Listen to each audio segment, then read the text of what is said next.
ನಮಸ್ಕಾರ ಸ್ನೇಹಿತರೆ, ನಾವು ಈ ಒಂದು ವಿಡಿಯೋದಲ್ಲಿ ಕ್ರೈಸ್ತ ಅಧೀನದ ವಸತಿ ಶಾಲೆಗಳ ಶಿಕ್ಷಕರ ನೇಮಕಾತಿ ಬಗ್ಗೆ ಒಂದಷ್ಟು ಚರ್ಚೆ ಮಾಡೋಣ. ಅಂದರೆ ಬಿ ಎಡ್ ಪೂರ್ಣಗೊಂಡಿಲ್ಲದವರು ಅರ್ಜಿಯನ್ನು ಸಲ್ಲಿಸಬಹುದೇ, ಹಾಗೂ ಒಂದು ವೇಳೆ ಬಿ ಎಡ್ ಆಗಿಲ್ಲ ಅಂತಂದರೆ ಜೊತೆಗೆ ಪಿ ಜಿನೇ ಬೇರೆ ಇದೆ, ಡಿಗ್ರಿನೇ ಬೇರೆ ಇದೆ, ಈ ರೀತಿಯಾದಂಥ ಸಂದರ್ಭದಲ್ಲಿ ನಾವು ಅರ್ಜಿಯನ್ನು ಸಲ್ಲಿಸಬಹುದಂತ. ಅಂದರೆ ಪಿ ಜಿ ಬೇರೆ ಡಿಗ್ರಿ ಬೇರೆ ಅಂತಂತಂದರೆ ಅದರ ಅರ್ಥ ಸಬ್ಜೆಕ್ಟ್ಗಳು ಬೇರೆ ಬೇರೆ ಇದ್ದೂ ಕೂಡ ಅರ್ಜಿಯನ್ನು ಸಲ್ಲಿಸೋದಕ್ಕೆ ಅವಕಾಶ ಇದೆಯಾ ಅನ್ನುವಂಥ ಹಲವಾರು ಪ್ರಶ್ನೆಗಳ ಬಗ್ಗೆ ನಾವು ಇಲ್ಲಿ ಈ ಒಂದು ವಿಡಿಯೋದಲ್ಲಿ ನಾವು ಡಿಸ್ಕಸ್ ಮಾಡೋಣ. ಅದಕ್ಕೂ ಮುಂಚೆ ನೀವೇನಾದರೂ ನಮ್ಮ ಯೂಟ್ಯೂಬ್ ಚಾನಲ್ಗೆ ಸಬ್ಸ್ಕ್ರೈಬ್ ಮಾಡ್ಕೊಂಡಿಲ್ಲ ಅಂದರೆ ದಯವಿಟ್ಟು ಸಬ್ಸ್ಕ್ರೈಬ್ ಮಾಡ್ಕೊಳ್ಳಿ. ಸ್ವಲ್ಪ ಒಂದೇ ನಿಮಿಷದಲ್ಲಿ ನಿಮಗೆ ಒಂದಷ್ಟು ಸೂಚನೆಗಳನ್ನು ತಿಳಿಸ್ಕೊಡ್ತೀನಿ. ನಿಮಗೆ ಆಲ್ರೆಡಿ ಗೊತ್ತಿದೆ ಏನಂದರೆ 10ನೇ ತಾರೀಕು ಇದು ನೋಟಿಫಿಕೇಷನ್ ಆಗಿರ್ತಕ್ಕಂಥದ್ದು. ಇಲ್ಲಿರ್ತಕ್ಕಂಥ ಬೇಸಿಕ್ ಸ್ಯಾಲ್ರಿ ನೋಡಿ 54,175. ಇಲ್ಲಿ ಕನ್ನಡ, ಇಂಗ್ಲೀಷು, ಹಿಂದಿ, ಗಣಿತ, ವಿಜ್ಞಾನ, ಸಮಾಜ ವಿಜ್ಞಾನ, ಗಣಕಯಂತ್ರ ಹಾಗೂ ದೈಹಿಕ ಶಿಕ್ಷಕರ ಶಿಕ್ಷಣ ಶಿಕ್ಷಕರ ನೇಮಕಾತಿ ನಡೆಯುತ್ತಾ ಇರುವಂಥದ್ದು. ಹಾಗಾಗಿ ನಾವು ಈಗೇನು ವಿಡಿಯೋದ ಆರಂಭದಲ್ಲಿ ಹೇಳಿದೆ ಹಲವಾರು ಪ್ರಶ್ನೆಗಳ ಬಗ್ಗೆ, ಅದ್ರ ಬಗ್ಗೆ ನಾವು ಡಿಸ್ಕಸ್ ಮಾಡ್ತಾ ಹೋಗೋಣ. ನೋಡಿ, ನೀವು ಕನ್ನಡ ಭಾಷೆಯಲ್ಲಿ ಶಿಕ್ಷಕರಾಗಬೇಕಾಗಿತ್ತು ಅಂತಂದರೆ ನೀವೇನು ಮಾಡ್ಬೇಕಂದ್ರೆ ಡಿಗ್ರಿಯಲ್ಲಿ ಕನ್ನಡ ವಿಷಯವನ್ನು ಆಪ್ಷನಲ್ ಆಗಿ 3 ವರ್ಷನೂ ಓದಿರಬೇಕು. ಅಂದರೆ ಬಿ ಎ ಮಾಡಿರ್ತೀರಿ, ಬಿ ಎನಲ್ಲಿ ಆಪ್ಷನಲ್ ಕನ್ನಡ ಮಾಡಿರಬೇಕು. ಒಂದು ವೇಳೆ ನೀವು ಬಿ ಎನಲ್ಲಿ ಆಪ್ಷನಲ್ ಕನ್ನಡ ಮಾಡಿಲ್ಲ ಅಂದರೆ ನೀವು ಅಂದರೆ ನೋಡಿ, ಕರ್ನಾಟಕ ರಾಜ್ಯ ಪ್ರೌಢ ಶಿಕ್ಷಣ ಮಂಡಳಿ ಬೆಂಗಳೂರು ಇವರು ನಡೆಸಲಾಗುವ 4 ವರ್ಷಗಳ ಕನ್ನಡ ಪಂಡಿತ್ ಕೋರ್ಸ್ನಲ್ಲಿ ಉತ್ತೀರ್ಣರಾಗಬೇಕು. ಅಂದರೆ ಬಿ ಎನಲ್ಲಿ ಆಪ್ಷನಲ್ ಕನ್ನಡನಾದರೂ ಮಾಡಿರಬೇಕು ಅಥವಾ ಕನ್ನಡ ಪಂಡಿತ್ ಕೋರ್ಸ್ನಲ್ಲಿ ಉತ್ತೀರ್ಣರಾದರೂ ಆಗಿರಬೇಕು. ಇವೆರಡರಲ್ಲಿ ಒಂದಾಗಿರಬೇಕು. ಇದರ ಜೊತೆಗೆ ಬಿ ಎಡ್ ಅಂತಕ್ಕಂಥದ್ದು ಕಂಪಲ್ಸರಿ. ಅಂದರೆ ಬಿ ಎಡ್ 4 ಸೆಮ್ಗಳು ಮುಗಿದಿರಬೇಕು. ಅಂದರೆ 2 ವರ್ಷದ ಬಿ ಎಡ್ನಲ್ಲಿ 4 ಸೆಮ್ಗಳು ಬರ್ತವೆ, 4 ಸೆಮ್ಗಳು ಕೂಡ ಮುಗಿದಿರಬೇಕು. ನೋಡಿ, ಇನ್ನು ಕೆಲವು ಪ್ರಶ್ನೆ, ಪ್ರಮುಖವಾದಂಥ ಪ್ರಶ್ನೆ ಏನಂತಂದರೆ, ಡಿಗ್ರಿಯಲ್ಲಿ ಆಪ್ಷನಲ್ ಕನ್ನಡ ನೀವು ಓದಿಲ್ಲ, ಜೊತೆಗೆ ಕನ್ನಡ ಪಂಡಿತ್ ಕೂಡ ಕೋರ್ಸ್ನಲ್ಲಿ ಕೂಡ ಉತ್ತೀರ್ಣ ಆಗಿಲ್ಲ. ಆದರೆ ಕೆಲವರು ಏನು ಮಾಡಿರ್ತಾರೆ ಅಂದರೆ MA ಕನ್ನಡ ಮಾಡಿಬಿಟ್ಟಿರ್ತಾರೆ. ಅಂದರೆ MA ಕನ್ನಡ ಸಬ್ಜೆಕ್ಟನ್ನು ಓದ್ಕೊಂಡಿರ್ತಾರೆ. ಅವರು ಇಲ್ಲಿ ಎಲಿಜಿಬಲ್ ಇದ್ದೀರಿ, ನೀವು ಅಪ್ಲಿಕೇಶನ್ ಆಗ್ಬೋದು. ಅಂದರೆ ಡಿಗ್ರಿಯಲ್ಲಿ ನೀವು ಆಪ್ಷನಲ್ ಕನ್ನಡ ಓದಿಲ್ಲ, ಉದಾಹರಣೆಗೆ ಬಿ ಎನಲ್ಲಿ ಏನಾಗುತ್ತೆ 3 ಆಪ್ಷನಲ್ ತೊಗೋಬೇಕಾಗುತ್ತೆ. ಒಂದು ಹಿಸ್ಟ್ರಿ ತೊಗೊಂಡಿರ್ತೀರಿ, ಎಕನಾಮಿಕ್ಸ್ ತೊಗೊಂಡಿರ್ತೀರಿ, ಪೊಲಿಟಿಕಲ್ ಸೈನ್ಸ್ ತೊಗೊಂಡಿರ್ತೀರಿ. ಇಂಥ ಸಂದರ್ಭದಲ್ಲಿ ನೀವು MA ಕನ್ನಡ ಮಾಡಿಬಿಟ್ಟಿರ್ತೀರಿ, ನೀವು ಎಲಿಜಿಬಲ್ ಇದ್ದೀರಿ ಅಂತಂದರೆ ಖಂಡಿತವಾಗಲೂ ಎಲಿಜಿಬಲ್ ಇದ್ದೀರಿ. ಯಾಕೆಂದರೆ ಇಲ್ಲಿ ನೋಡಿ, ಅಭ್ಯರ್ಥಿಯು ಸ್ನಾತಕ ಪದವಿಯಲ್ಲಿ ಕನ್ನಡವನ್ನು ಐಚ್ಛಿಕ ವಿಷಯವನ್ನಾಗಿ ಅಭ್ಯಸಿಸಿಲ್ಲದಿದ್ದಲ್ಲಿ ಕನ್ನಡ ಭಾಷೆಯಲ್ಲಿ ಸ್ನಾತಕೋತ್ತರ ಪದವಿ ಪಡೆದಿರಬೇಕು. ಅಂದರೆ ಇದು ಕೂಡ ಒಂದು ಅವಕಾಶವನ್ನು ಕೊಟ್ಟಿದ್ದಾರೆ. ನೋಡಿ, ಹಾಗೆಯೇ ಇಂಗ್ಲೀಷ್ ವಿಷಯಕ್ಕೆ ಸಂಬಂಧಪಟ್ಟಂತೆ ನೋಡೋದಾದರೆ ನೀವು ಬಿ ಎನಲ್ಲಿ ಆಪ್ಷನಲ್ ಇಂಗ್ಲೀಷನ್ನು 3 ವರ್ಷ ಓದಿರಬೇಕು. ಒಂದು ವೇಳೆ ಓದಿಲ್ಲ ಅಂತಂದರೆ ದಕ್ಷಿಣ ಭಾರತದ ಪ್ರಾದೇಶಿಕ ಶಿಕ್ಷಣ ಸಂಸ್ಥೆಯಿಂದ ಇಂಗ್ಲೀಷ್ನಲ್ಲಿ ಸ್ನಾತಕೋತ್ತರ ಡಿಪ್ಲೊಮಾ ಪ್ರಮಾಣ ಪತ್ರ ಕೋರ್ಸ್ನಲ್ಲಿ ಉತ್ತೀರ್ಣ ಆಗಿರಬೇಕು. ಅದರ ಜೊತೆಗೆ ಬಿ ಎಡ್ ಕಡ್ಡಾಯ, ಬಿ ಎಡ್ ಪಾಸ್ ಆಗಿರಲೇಬೇಕು.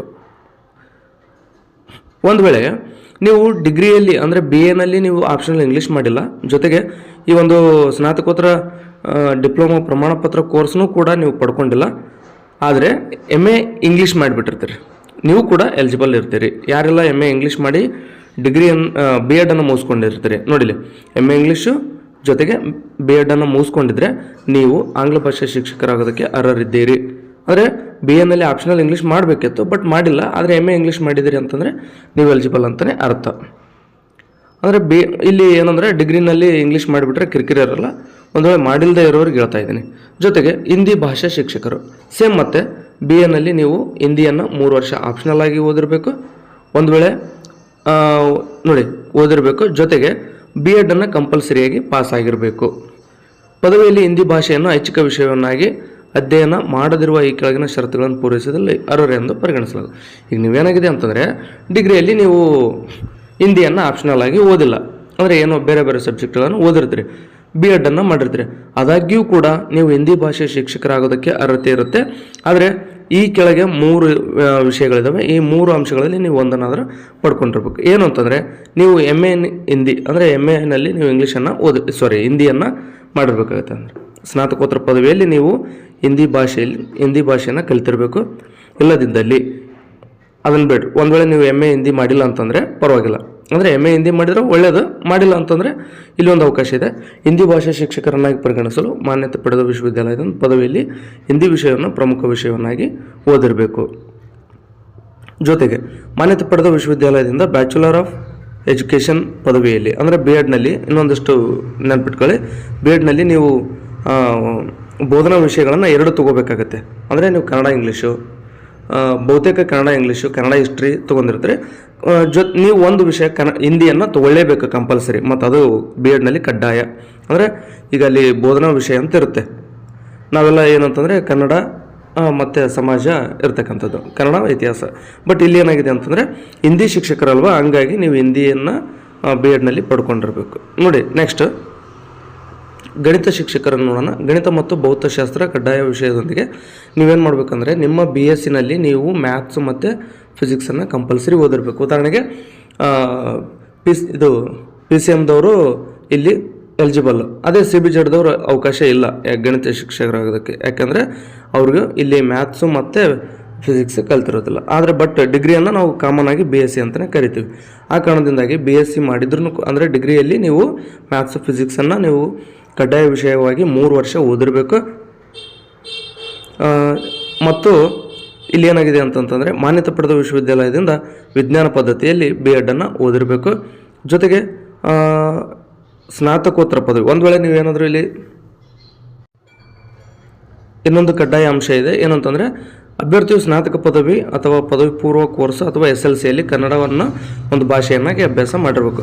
ನೀವು ಎಸ್ ಎಲ್ ಸಿಯಲ್ಲಿ ಅಥವಾ ಪಿ ಯು ಸಿಯಲ್ಲಿ ಹಾಗೂ ಡಿಗ್ರಿಯಲ್ಲಿ ಯಾವುದಲ್ಲಾದರೂ ಒಂದು ಕಡೆ, ಎಲ್ಲ ಕಡೆ ಅಲ್ಲ, ಯಾವುದಲ್ಲಾದರೂ ಒಂದು ಕಡೆ ನೀವು ಒಂದು ಕನ್ನಡವನ್ನು ಕಡ್ಡಾಯವಾಗಿ ಓದಿರಲೇಬೇಕು.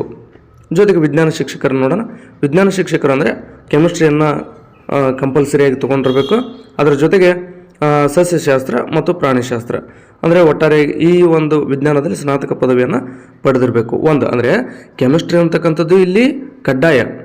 ಅದರ ಜೊತೆಗೆ ಈ ಒಂದು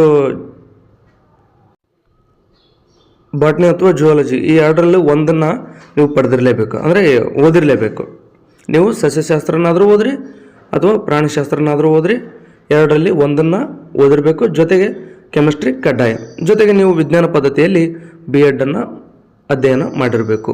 ಮತ್ತು ನಿಮಗೂ ಕೂಡ ಎಸ್ ಎಲ್ ಸಿ ಅಥವಾ ಪಿ ಯು ಸಿ ಅಥವಾ ಡಿಗ್ರಿ ಎಲ್ಲಾದರೂ ಒಂದು ಕಡೆ ನೀವು ಕನ್ನಡವನ್ನು ಓದಿರಲೇಬೇಕು. ಕೊನೆಯದಾಗಿ ಸಮಾಜ ವಿಜ್ಞಾನ ಶಿಕ್ಷಕರು. ಸಮಾಜ ವಿಜ್ಞಾನ ಶಿಕ್ಷಕರು ಅಂದರೆ ನೀವು ಡಿಗ್ರಿಯಲ್ಲಿ ಹಿಸ್ಟ್ರಿ, ಎಕನಾಮಿಕ್ಸ್, ನಂತರ ಪೊಲಿಟಿಕಲ್ ಸೈನ್ಸು, ಸೋಷಿಯಾಲಜಿ, ಜಿಯೋಗ್ರಫಿ ಈ 5 ವಿಷಯಗಳಲ್ಲಿ ಯಾವುದಾದ್ರೂ 2 ವಿಷಯಗಳನ್ನು ಆಪ್ಷನಲ್ ಆಗಿ 3 ವರ್ಷನೂ ಕೂಡ ಕಡ್ಡಾಯವಾಗಿ ಓದಿರಬೇಕು. ನೋಡಿ ಇಲ್ಲಿ 5 ಕೊಟ್ಟಿದ್ದಾರೆ, 5ರಲ್ಲಿ ನೀವು 3 ಓದಬೇಕಂತೇನಿಲ್ಲ, ಕನಿಷ್ಠ 2 ಓದಿದ್ರೂ ಕೂಡ ನೀವು ಎಲಿಜಿಬಲ್ ಇರ್ತೀರಿ. ಕಾಮನ್ ಆಗಿ ಹಿಸ್ಟ್ರಿ ಎಲ್ಲರೂ ಕೂಡ ತೊಗೊಂಡಿರ್ತೀರಿ. ಅದರ ಹಿಸ್ಟ್ರಿಯ ಜೊತೆಗೆ ಎಕನಾಮಿಕ್ಸು, ಪೊಲಿಟಿಕಲ್ ಸೈನ್ಸು ಅಥವಾ ಸೋಷಿಯಾಲಜಿನೋ ಜಿಯೋಗ್ರಫಿನೋ ಯಾವುದಾದ್ರೂ ಒಂದನ್ನು, ಅಥವಾ ಹಿಸ್ಟ್ರಿನೇ ಓದಬೇಕಂತೇನಿಲ್ಲ, ನೀವು ಎಕನಾಮಿಕ್ಸು ರಾಜಶಾಸ್ತ್ರ ಓದ್ರಿ ಅಥವಾ ಸೋಷಿಯಾಲಜಿ ಜಿಯೋಗ್ರಫಿ ಓದ್ರಿ ಅಥವಾ ಜಿಯೋಗ್ರಫಿ ಹಿಸ್ಟ್ರಿ ಓದ್ರಿ. ಒಟ್ಟಾರೆ ಏನು ಇಲ್ಲಿರ್ತಕ್ಕಂಥ 5 ವಿಷಯಗಳಲ್ಲಿ 2 ವಿಷಯಗಳನ್ನು ನೀವು ಡಿಗ್ರಿಯಲ್ಲಿ ಓದಿರಬೇಕು. ಜೊತೆಗೆ ನೀವು ಈ ಒಂದು ಕಲಾ ವಿಭಾಗದಲ್ಲಿ ಬಿ ಎಡನ್ನು ಪೂರ್ಣಗೊಳಿಸಿರಬೇಕು. ಹಾಗೆಯೇ S L C, P U C ಅಥವಾ ಡಿಗ್ರಿ ಈ ಎಲ್ಲಾದರೂ ಒಂದು ಕಡೆ ನೀವು ಕನ್ನಡವನ್ನು ಓದ್ಕೊಂಡಿರಬೇಕು. ಇನ್ನೊಂದು ನೆನಪಿಟ್ಕೊಳ್ಳಿ ಏನಂತಂದರೆ ವಸತಿ ಶಾಲೆಗಳು ಆಂಗ್ಲ ಮಾಧ್ಯಮ ಇದ್ದಾವೆ, ಅಂದರೆ ಇಂಗ್ಲೀಷ್ ಮೀಡಿಯಮ್ ಇರೋದ್ರಿಂದ ನಿಮ್ಮ ಡಿಗ್ರಿ ಏನಿದೆ ಅಂದರೆ ಉದಾಹರಣೆಗೆ ಬಿ ಎ ಏನಿದೆ ಇದು ಇಂಗ್ಲೀಷ್ ಮೀಡಿಯಮ್ನಲ್ಲಿ ಆಗಿರಬೇಕು. ಅಂದರೆ ನಾವೇನು ಮಾಡ್ತೀವಿ ಇಲ್ಲಿರ್ತಕ್ಕಂಥ ಹಿಸ್ಟ್ರಿ ಆಗಿರ್ಬೋದು, ಎಕನಾಮಿಕ್ಸ್ ಆಗಿರ್ಬೋದು, ಪೊಲಿಟಿಕಲ್ ಸೈನ್ಸ್ ಆಗಿರ್ಬೋದು, ಇವುಗಳನ್ನು ನಾವು ಕನ್ನಡ ಮೀಡಿಯಮಲ್ಲೂ ಓದ್ಕೊಂಡಿರ್ತೀವಿ ಡಿಗ್ರಿಯಲ್ಲಿ. ಇದು ಕನ್ನಡ ಮೀಡಿಯಮಲ್ಲಿ ಓದ್ಕೊಂಡಿದ್ರೆ ನೀವು ಎಲಿಜಿಬಲ್ ಇಲ್ಲ. ಯಾಕೆಂದರೆ ಇವೆಲ್ಲವೂ ಕೂಡ ಇಂಗ್ಲೀಷ್ ಮೀಡಿಯಮ್ ಸ್ಕೂಲ್ ಆಗಿರೋದ್ರಿಂದ ನೀವೇನು ಡಿಗ್ರಿ ಓದ್ತಿರಲ್ಲ, ಈ ಡಿಗ್ರಿ ಇಂಗ್ಲೀಷ್ ಮೀಡಿಯಮ್ ಡಿಗ್ರಿ ಆಗಿರಬೇಕು. ಅಂದರೆ ಅಲ್ಲಿ ಕನ್ನಡ ಲ್ಯಾಂಗ್ವೇಜ್ ಬರುತ್ತೆ ಬೇಸಿಕ್, ಅದನ್ನೇನು ಇಂಗ್ಲೀಷ್ ಮೀಡಿಯಮ್ ಇರಲ್ಲ, ಯಾಕಂದರೆ ಕನ್ನಡನೇ ಇರುತ್ತೆ. ಒಂದು ಅಂದರೆ ಬೇಸಿಕ್ ಸಬ್ಜೆಕ್ಟ್ಗಳೇನಿದ್ದಾವೆ ಕನ್ನಡ, ಇಂಗ್ಲೀಷು, ಅವು ಅದೇ ಭಾಷೆಯಲ್ಲೇ ಇರ್ತವೆ. ಆದರೆ ನಿಮ್ಮ ಆಪ್ಷನಲ್ ಸಬ್ಜೆಕ್ಟ್ಗಳು ಇರ್ತಾವಲ್ವ, history, economics, political science, sociology ಮತ್ತು ಜಿಯೋಗ್ರಫಿ ಇವುಗಳು ಕಡ್ಡಾಯವಾಗಿ ಇಂಗ್ಲೀಷ್ ಮೀಡಿಯಮಲ್ಲೇ ಓದಿರಬೇಕು. ಓದಿಲ್ಲ ಅಂತಂದರೆ ನೀವು ಎಲಿಜಿಬಲ್ ಇಲ್ಲ. ಯಾಕೆನ್ನೋದು ನಾನು ಆಲ್ರೆಡಿ ಹೇಳಿದ್ದೀನಿ. ಅಂದರೆ ಅದು ಇಂಗ್ಲೀಷ್ ಮೀಡಿಯಮ್ ಸ್ಕೂಲ್ ಆಗಿರೋದ್ರಿಂದ ನೀವು ಇಂಗ್ಲೀಷ್ ಮೀಡಿಯಮಲ್ಲಿ ಪಾಠ ಮಾಡಬೇಕಾಗುತ್ತೆ. ಹಾಗಾದರೆ ಬರೀ ಕೇವಲ ಸಮಾಜ ವಿಜ್ಞಾನಕ್ಕೆ ಯಾಕೆ ಹಿಂಗೆ ಹೇಳ್ಯಾರ, ಉಳಿದಿದ್ದಕ್ಕೇನು ಆ ರೀತಿ ಹೇಳಿಲ್ವಲ್ಲ ಅಂತ ನಿಮ್ಗೆ ಅನಿಸ್ಬೋದು. ನೆನ್ಪಿಟ್ಕೊಳ್ರಿ, ವಿಜ್ಞಾನ ಶಿಕ್ಷಕರು ಅಂದರೆ ಸಿ ಬಿ ಜೆಡ್ ಮಾಡಿರ್ತಾರೆ ಕಾಮನ್ ಆಗಿ. ಸಿ ಬಿ ಜೆಡ್ ಅಂತಂದರೆ ಮತ್ತು ಅವ್ರು ಬಿ ಎಸ್ ಸಿ ಎಲ್ಲ ಇಂಗ್ಲೀಷ್ ಮೀಡಿಯಮಲ್ಲೇ ಓದಿರ್ತಾರೆ. ಹಾಗೆಯೇ ಪಿ ಸಿ ಎಮ್ ಗಣಿತ, ಪಿ ಎಮ್ ಸಿನೇ ಇರ್ತಾರೆ, ಮತ್ತು ಅವರು ಸೆಟ್ ಮಾಡ್ಕೊತಾರೆ. ಬರೀ ಒಳ್ಳೆ P M C P C ಎಮ್ದವ್ರು ಇದ್ದೀರಿ, ಜೊತೆಗೆ ಪಿ ಎಮ್ ಸಿದವ್ರು ಇದ್ದೀರಿ, ನೀವು ಎಲ್ಲರೂ ಎಲಿಜಿಬಲ್. ಬಟ್ ಏನಂತಂದರೆ ಇಲ್ಲಿರ್ತಕ್ಕಂಥ ವಿಚಾರ ಏನಂದರೆ ಅವರು ನೋಡಿಲಿ ಪಿ ಸಿ ಎಮ್ಮನ್ನಾಗಲಿ CBZ ಅಥವಾ PMCನಾಗಲಿ ಅವರು ಇಂಗ್ಲೀಷ್ ಮೀಡಿಯಮ್ನಲ್ಲೇ ಓದಿರ್ತಾರೆ, ಎಲ್ಲ ಸಬ್ಜೆಕ್ಟ್ಗಳು ಇಂಗ್ಲೀಷ್ನಲ್ಲೇ ಇರ್ತವೆ. ಬಟ್ ಇಲ್ಲಿ ಯಾಕೆ ಅದನ್ನು ಕಡ್ಡಾಯ ಮಾಡಿಲ್ಲ ಈ ಒಂದು ಹಿಂದಿಗೆ ಇಂಗ್ಲೀಷ್ಗೆ ಅಂದರೆ ಅವ್ರು ಇಲ್ಲಿ ಸಮಾಜ ವಿಜ್ಞಾನ ಪಾಠ ಮಾಡಲ್ಲ, ಅಂದರೆ ಹಿಸ್ಟ್ರಿ ಎಕನಾಮಿಕ್ಸ್ ಪಾಠ ಮಾಡಲ್ಲ. ಅವರು ಇಂಗ್ಲೀಷ್ ಟೀಚರಾಗಿ ಅಪಾಯಿಂಟ್ ಆಗ್ತಾರೆ ಅಂದರೆ ಇಂಗ್ಲೀಷ್ ಹೇಳ್ತಾರೆ, ಹಿಂದಿಯಾಗಿ ಅಪಾಯಿಂಟ್ ಆಗ್ತಾರೆ ಅಂದರೆ ಹಿಂದಿ ಭಾಷೆನ. ಕನ್ನಡಕ್ಕೆ ಯಾಕೆ ಅವರು ಡಿಗ್ರಿ ಇಲ್ಲಿದೆ ಸ್ನಾತಕ ಪದವಿ ಡಿಗ್ರಿ ಅಂದರೆ BA ಮುಗಿಸಿರ್ಬೇಕಂತ. BAನಲ್ಲಿ ಆಪ್ಷನಲ್ ಕನ್ನಡ ಓದಿದ್ರೆ ಎಲಿಜಿಬಲ್. ಹಿಸ್ಟ್ರಿ ಎಕನಾಮಿಕ್ಸ್ ಅವೇನು ಇಂಗ್ಲೀಷ್ ಮೀಡಿಯಮ್ನಲ್ಲಿ ಓದೋಂಥ ಅವಶ್ಯಕತೆ ಇಲ್ಲ, ಯಾಕೆಂದರೆ ಅವರು ಹಿಸ್ಟ್ರಿ ಎಕನಾಮಿಕ್ಸ್ನಲ್ಲಿ ಪಾಠ ಮಾಡಲ್ಲ, ಅವ್ರು ಪಾಠ ಮಾಡ್ತಕ್ಕಂಥದ್ದು ಕನ್ನಡ. ಆ ಕಾರಣದಿಂದಾಗಿ ಇಲ್ಲಿ ಲ್ಯಾಂಗ್ವೇಜ್ ಟೀಚರ್ಸ್ ಏನಿದ್ರಿ ಅವ್ರಿಗೇನು ಇಲ್ಲಿ ಡಿಗ್ರಿ ಇಂಗ್ಲೀಷ್ ಮೀಡಿಯಮ್ ಬೇಕಾಗಿಲ್ಲ. ಯಾರಿಗೆ? ಲ್ಯಾಂಗ್ವೇಜ್ ಟೀಚರ್ಸ್ಗೆ, ಕನ್ನಡ, ಇಂಗ್ಲೀಷ್, ಹಿಂದಿ. ಆದರೆ ಗಣಿತ, ವಿಜ್ಞಾನ, ಸಮಾಜ ವಿಜ್ಞಾನ ಏನಿದೆ ಇವುಗಳಿಗೆ ಡಿಗ್ರಿ ಇಂಗ್ಲೀಷ್ ಮೀಡಿಯಮಲ್ಲಿ ಆಗಿರಬೇಕು. ಬಟ್ ಈ ಒಂದು ರೂಲ್ಸ್ ಏನಿದೆ ಸೂಚನೆಯನ್ನು ಇಲ್ಲಿ ಕೊಟ್ಟಿಲ್ಲ, ಯಾಕಂದರೆ ಅವ್ರು ಕಾಮನ್ ಆಗಿ ಇಂಗ್ಲೀಷ್ ಮೀಡಿಯಮಲ್ಲೇ ಓದಿರ್ತಾರೆ. ಸಮಾಜ ವಿಜ್ಞಾನಕ್ಕೆ ಮಾತ್ರ ಈ ರೀತಿ ಕೊಟ್ಟಿದ್ದಾರೆ. ಅಂದರೆ ಎಲ್ಲ BAಗಳು ಬಹುತೇಕ ನಮ್ಮಲ್ಲಿರ್ತಕ್ಕಂಥವ್ರು BAನ ಕನ್ನಡ ಮಾಧ್ಯಮದಲ್ಲಿ ನಾವು ಓದಿರ್ತೀವಿ. ಆ ಕಾರಣಕ್ಕೋಸ್ಕರ ಸ್ಪಷ್ಟವಾಗಿ ನೋಟಿಫಿಕೇಷನಲ್ಲಿ ಅವರು ತಿಳಿಸಿದ್ದಾರೆ. ನೆಕ್ಸ್ಟ್, ಗಣಕಯಂತ್ರ ಶಿಕ್ಷಕರು. ಇಂಜಿನಿಯರಿಂಗ್ ವಿಷಯದಲ್ಲಿ ಸ್ನಾತಕ ಪದವಿಯನ್ನು ಪಡೆದಿರಬೇಕು. ಗಣಕ ವಿಜ್ಞಾನ ಮಾಹಿತಿ ವಿಜ್ಞಾನ ಅಥವಾ bachelor of computer application BCA ಮಾಡಿದವರು ಕೂಡ ಇಲ್ಲಿ ಎಲಿಜಿಬಲ್ ಇದ್ರಿ. ಗಣಕ ವಿಜ್ಞಾನದೊಂದಿಗೆ BSc ಅಥವಾ ಅದಕ್ಕೆ ತತ್ಸಮಾನವಾದಂಥ ವಿದ್ಯಾರ್ಹತೆ ಹೊಂದಿರಬೇಕು. ಇಲ್ಲೇನಾಗಿದೆ ಅಂತಂದರೆ ನೋಡಿ, ನೀವು ಕೂಡ ಒಂದು ಭಾಷೆಯನ್ನಾಗಿ ಓದಿರ್ಬೇಕು. SLC, PUC, ಡಿಗ್ರಿ ಎಲ್ಲಾದರೂ ಒಂದು ಕಡೆ ನೀವು ಕಡ್ಡಾಯವಾಗಿ ಓದಿರಬೇಕಾಗುತ್ತೆ. ಜೊತೆಗೆ ದೈಹಿಕ ಶಿಕ್ಷಣ ಶಿಕ್ಷಕರು ಕೊನೆಯದಾಗಿ ಮಾನ್ಯತೆ ಪಡೆದ ವಿಶ್ವವಿದ್ಯಾಲಯದಿಂದ ಸ್ನಾತಕ ಪದವಿ ಅಂದರೆ ಡಿಗ್ರಿಯನ್ನು ಪಡೆದಿರಬೇಕು. ಜೊತೆಗೆ ನೀವು ದೈಹಿಕ ಶಿಕ್ಷಣ ಸ್ನಾತಕ ಪದವಿ BPEdನ್ನು ಮಾಡಿರಬೇಕು. SLC, PUC ಅಥವಾ ಡಿಗ್ರಿಯಲ್ಲಿ ಯಾವುದಾದ್ರೂ ಒಂದು ಕಡೆ ನೀವು ಕನ್ನಡವನ್ನು ಓದ್ಕೊಂಡಿರಬೇಕು. ಅತ್ಯಂತ ಪ್ರಮುಖವಾದಂಥ ಮಾಹಿತಿ ಏನು ಅಂತಂದರೆ ಕನ್ನಡ ಭಾಷೆ ಶಿಕ್ಷಕರು ಅಂದರೆ ಕನ್ನಡ, ಇಂಗ್ಲೀಷ್, ಹಿಂದಿ, ವಿಜ್ಞಾನ, ಗಣಿತ ಹಾಗೂ ಸಮಾಜ ವಿಜ್ಞಾನ ಶಿಕ್ಷಕರು ಕರ್ನಾಟಕ TETಯನ್ನು ಅಥವಾ CTETಯನ್ನು ಸೆಂಟ್ರಲ್ TETಯನ್ನು ಈ ಎರಡರಲ್ಲಿ ಒಂದನ್ನಾದರೂ ನೀವು ಕ್ಲಿಯರ್ ಮಾಡ್ಕೊಂಡಿರಲೇಬೇಕು. ಅದು ಪೇಪರ್ 2ನಲ್ಲೇ ಕ್ಲಿಯರ್ ಮಾಡ್ಕೊಂಡಿರಬೇಕು. ಪೇಪರ್ 1 ಆಗಿದ್ದರೆ ಕನ್ಸಿಡರ್ ಮಾಡಲ್ಲ. ಅಂದರೆ ಕಡ್ಡಾಯವಾಗಿ ಪೇಪರ್ 2ನೇ ಪಾಸಾಗಿರಬೇಕು. ನೀವು TETನಾದರೂ ಪಾಸಾಗ್ರಿ ಅಥವಾ CTETನಾದರೂ ಪಾಸಾಗ್ರಿ, ಒಟ್ಟಾರೆಯಾಗಿ ನಿಮ್ಮದು ಶಿಕ್ಷಕರ ಅರ್ಹತಾ ಪರೀಕ್ಷೆ ಪಾಸಾಗಿರಬೇಕಾಗತ್ತೆ.